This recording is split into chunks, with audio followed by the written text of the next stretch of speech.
અકાલી દળના નેતા સુખબીરસિંહ બાદલ પર હુમલાની ઘટના સામે આવી છે। સુખબીરસિંહ બાદલ પર હુમલો કરવામાં આવ્યો છે।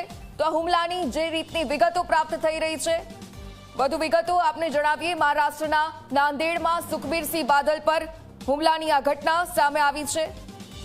તો અકાલી દળના નેતા સુખબીરસિંહ બાદલ પર હુમલો કરવામાં આવ્યો છે।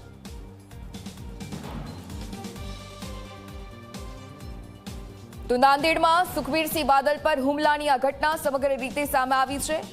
આ હુમલો કેમ કરવામાં આવ્યો, તમામ અપડેટ્સ અમે આપને જણાવીએ।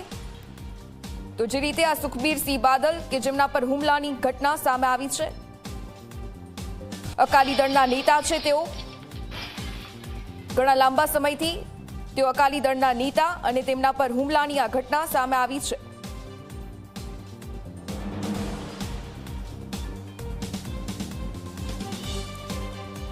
તો તેઓ પંજાબના પૂર્વ મુખ્યમંત્રી પણ રહી ચૂક્યા છે। હાલમાં જે રીતની ઘટના સામે આવી છે, તેમના પર હુમલો કરવામાં આવ્યો છે।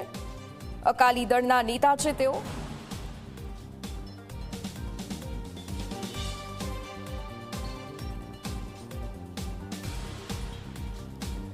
તો તેઓ પક્ષના મુખ્ય નેતા અને પૂર્વ પ્રમુખ છે। તેઓ પંજાબના પૂર્વ નાયબ મુખ્યમંત્રી પણ રહી ચૂક્યા છે। પંજાબના મુખ્ય પ્રાદેશિક પક્ષ શિરોમણી અકાલી દળના અગ્રણી નેતા પણ છે તેઓ।